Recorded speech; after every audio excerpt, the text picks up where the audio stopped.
All right? Now, this does suggest that many of these regulations are what economists call inefficient. Right? And basically, by definition, something's inefficient if you give someone a right that he values it less than somebody else. So think about it this way. The employer values the right not to be sued at, say, $5,000 a year. You value your right to sue at $1,000 a year. That means that you would be very happy to sign a contract that gave you $2,000 extra a year in exchange for giving up your right to sue. Okay?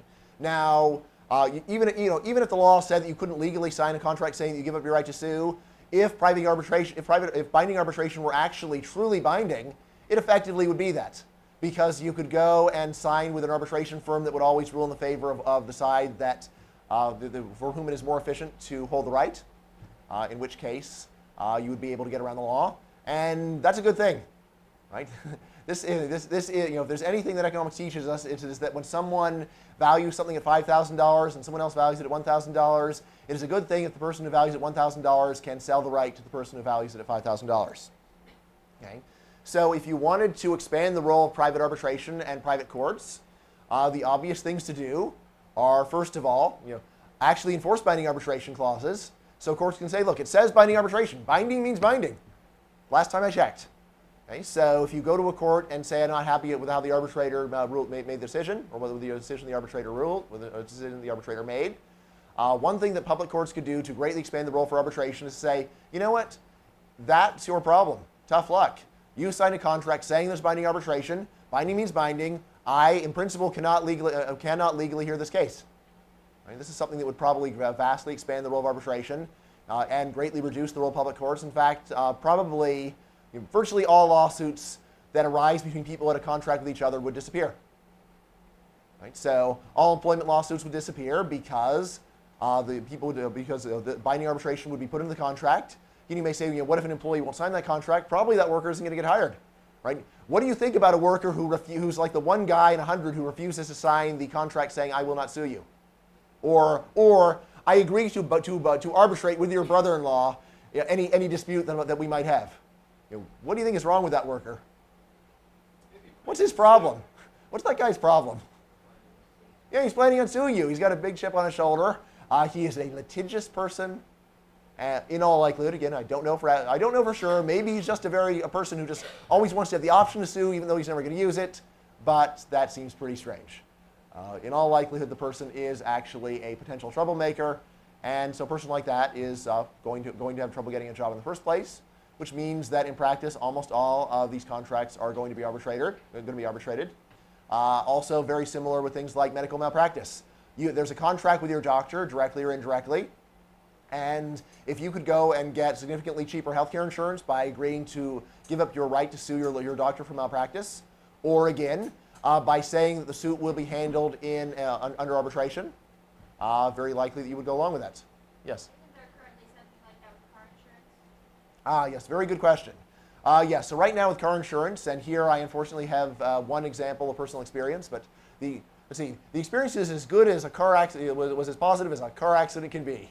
Okay, so yes, yeah, it's not that good, but it could have been much worse. I could have not survived, but it's just some damage to my car. But so what happens is that so as you know, right now most people in this country have private auto insurance. What happens if you get into an accident with someone else? What happens is that your auto insurance company calls their auto insurance company, and they have a whole system set up for resolving disputes about whose client is to blame. Okay? And again, why is it they do this? They do this because it is much cheaper than going to court. Okay? So there's two auto insurance companies. They could sue each other every time their clients have a dispute.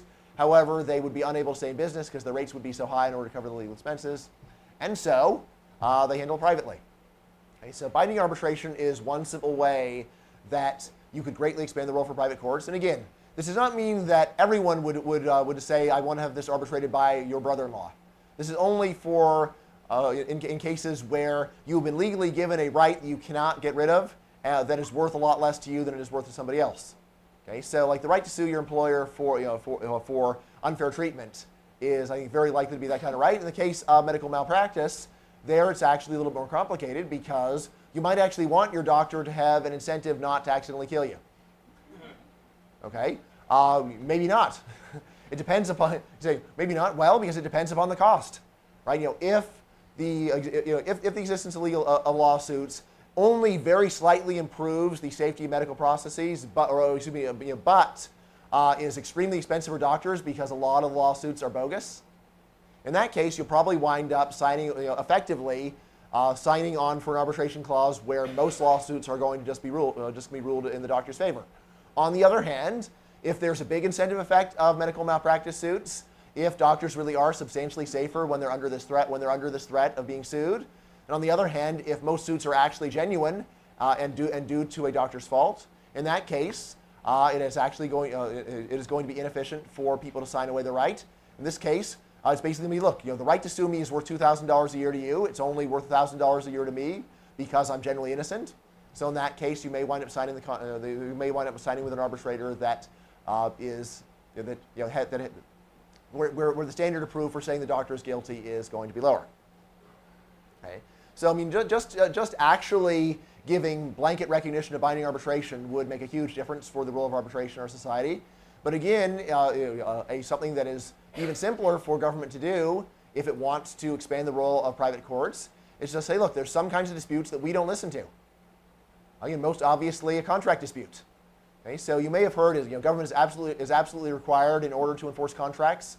No, government is not absolutely required in order to enforce contracts because if you know that government is not going to enforce it, there's other things you can do. Right? You sign your binding arbitration agreement, which then says, look, in the event of any dispute, is going to be enforced by this court, right? And then that court has many ways of actually enforcing the decision without the help of government. Let's see. I think I'll get to that shortly, but just to preview. So, another nice example, credit card disputes. So, anyone here ever had a disputed charge with a credit card, or it's with a merchant? So, a disputed credit card charge with a merchant. So, this again is generally handled internally through arbitration, right? So, the Visa Corporation, for example, is its own private court, where basically you can present some documentation, they can present some documentation, and then they rule about how it's actually going to go. And this is something where vendors generally vendors will have binding arbitration with Visa. But here's the thing: suppose that a vendor decides it does not like Visa's decision. What can Visa do in order to handle this problem? Well, one thing is they could go and sue them and say, you signed a binding arbitration contract with us. We're going to sue you. The Urban Outfitters of Irvington on Hudson. Right? That's one thing that Visa Corporation can do, but that's very expensive. What in practice will Visa do if one of its vendors just says, look, I don't agree with this decision. I'm not going to abide by it. Yeah, they drop them. They say, all right, in that case, we are going to punch the numbers that say that the Visa Corporation no longer accepts your charges. Problem solved. Okay. All right, so questions about privatization of courts? Anyone wondering? Oh, yes. Could you speak up, please? It's a little hard to hear you. You had a private community that hired some police force Mm-hmm. because towns wouldn't give them police, and you had a partner doing speeding tickets. Mm-hmm. I don't know if the kind of private police issue with speeding tickets that a regular public Mm-hmm.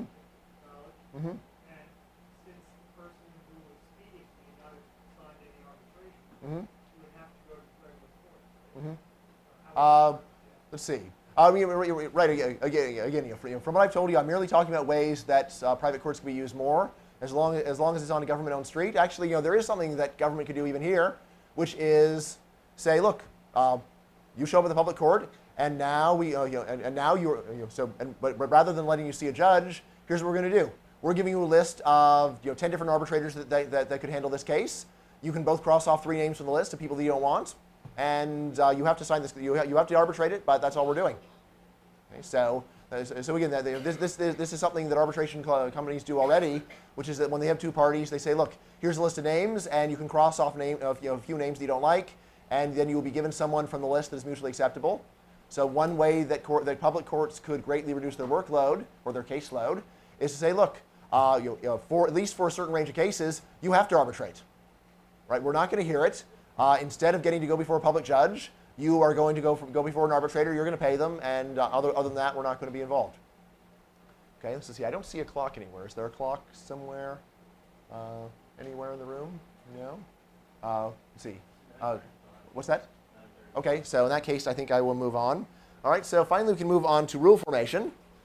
Okay. So We've done police, we've done courts, now moving on to rule formation. Okay, so what rule creation functions currently performed by politicians, regulators, and judges could easily be privatized? Well, once again, I will give you the hint, which is to look, if you're wondering about what's possible, look at what exists. Right? So what rule formation functions are already privatized? Well, since I've been talking about arbitration, I will tell you some more about it, which is that arbitrators generally do not use the laws of the land.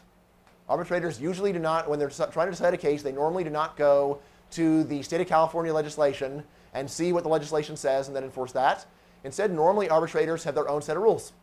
Their own set of rules about how they handle things. They don't do the procedures in the same way, right? Because if they copied the procedures of the public courts exactly, it would be hard to save the client's money. Instead, usually their procedures are much more abbreviated. The rules of evidence are usually much easier. Overall, it is a simplified, stripped-down process. Okay, now, some economists like Richard Posner have said, well, what's really going on is that these private arbitrators are free riding off of the decisions of public courts. Okay, so the public courts go through all of the important work of figuring out what the best law is, and the arbitrators stand by and say, oh, well, now that you've done all that work for me, I'm just going to copy what you're doing. Right? But when people have looked at this, it turns out that it's often the other way around. Private arbitrators come up with laws that work very well, and then public courts say, hey, what are the arbitrators doing? And let's do that. This is especially so when you have relatively complicated cases for very particular industries, because another difference between arbitrators and public judges is arbitrators normally know something about the subject that they are ruling on. So if you have a tech case, usually you get an arbitrator who understands something about technology. If you have something in a dispute in maritime dispute, usually you have an arbitrator who knows something about maritime affairs, whereas with the public court, you may wind up having a judge who has never actually heard a decision of this kind. So that is another key to consider. Okay, so in fact, anytime you have arbitrators, rules are being formed, right? And once again, how is it that you would actually wind up moving more rule formation over the private sector? Well, it's basically when government does less, either by saying that we will just respect whatever it is that you do, or by saying that there's a large range of cases that we don't handle. Now, all of this may seem a little bit strange because you may wonder, well, how is any of this going to actually be enforced? How is any of this going to be enforced? Well, again, in the case of radical full privatization, you say, well, it'll be enforced ultimately the same way they enforce anything. But how could it be? How could you enforce this without actually giving private individuals the right to arrest people? Well, it turns out there's actually many ways of enforcing private decision that go short of putting a person in jail. Okay, so, for example, suppose that you decide you don't want to pay your credit card bill, and suppose that you've spent it all on stuff that is impossible to repossess, like fine meals. What happens to you? Yes? You get a bad credit rating. So first of all, the credit card companies that you have cancel your credit, and second of all, other credit card companies don't want to deal with it anymore. And do you normally get hauled into court or put in jail for any of this?